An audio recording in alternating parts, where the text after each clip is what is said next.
Assalamualaikum warahmatullahi wabarakatuh. Perkenalkan, nama saya Rasya Oktani Rina. Saya dari program studi Sistem Teknologi Informasi. NIM saya 2559201151. Di sini saya akan membuat video tentang salah satu pasal yang ada di Undang-Undang 1945, dan saya memilih pasal 27 ayat 1 Undang-Undang 1945 untuk memenuhi tugas mata kuliah Pendidikan Pancasila.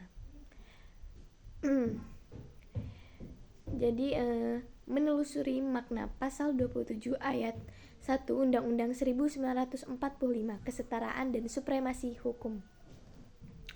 Bunyi pasalnya yaitu segala warga negara bersamaan kedudukannya di dalam hukum dan pemerintahan dan wajib menjunjung hukum dan pemerintahan itu dengan tidak ada kecualinya. Ini bukan sekadar aturan hukum, melainkan fondasi utama dari prinsip keadilan, persamaan hak, dan tanggung jawab warga negara dalam suatu negara hukum. Yang pertama, kesetaraan di hadapan hukum.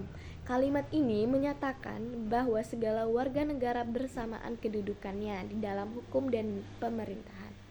Ini berarti tidak ada warga negara yang lebih tinggi atau lebih rendah dari yang lain di mata hukum.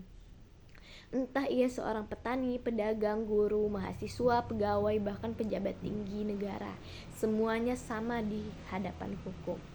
Prinsip ini juga disebut dengan egalitarianisme hukum, semangat bahwa hukum tidak boleh memihak siapapun.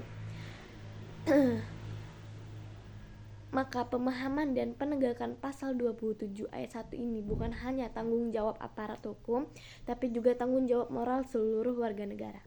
Yang kedua, wajib menjunjung hukum dan pemerintahan. Kalimat kedua menyatakan wajib menjunjung hukum dan pemerintahan itu dengan tidak ada kecualinya. Ini menegaskan bahwa hukum bukan hanya untuk ditaati oleh rakyat kecil, tetapi juga untuk semua pihak, termasuk mereka yang membuat dan menegakkan hukum itu sendiri. Artinya, pemerintah, DPR, aparat penegak hukum, bahkan presiden sekalipun tidak boleh kebal hukum. Semua wajib tunduk pada sistem hukum yang berlaku di negara ini.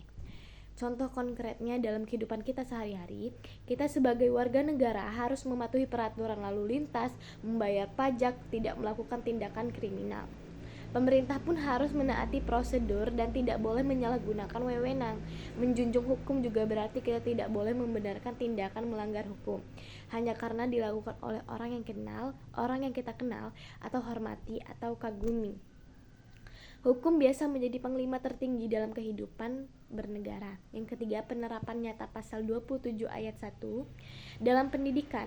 Tidak boleh ada diskriminasi terhadap siswa berdasarkan agama, ras, atau status ekonomi. Semua anak bangsa berhak mendapat pendidikan yang layak. Yang kedua, dalam pelayanan publik. Semua warga negara, baik di kota maupun di desa terpencil, berhak atas pelayanan yang sama.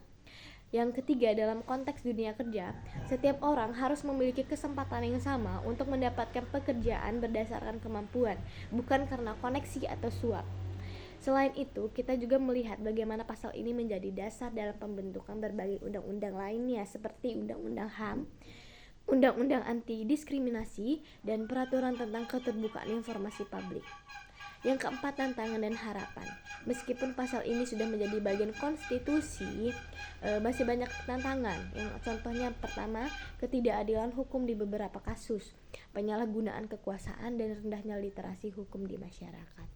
Namun kita tidak boleh pesimis dengan kesadaran kolektif, pendidikan hukum sejak dini, dan pengawasan terhadap jalannya pemerintah. Kita bisa memperkuat implementasi pasal ini. Harapan ke depan, pasal ini bukan hanya teks di atas kertas, tetapi benar-benar hidup dalam praktik sehari-hari. Negara hadir memberikan keadilan, rakyat hadir sebagai penegak hukum moral dan sosial. Jadi, pasal 27 ayat 1 Undang-Undang 1945 adalah fondasi utama dari cita-cita Indonesia sebagai negara hukum yang demokratis dan adil. Kesetaraan dan kewajiban menjunjung hukum adalah hak dan tanggung jawab kita bersama.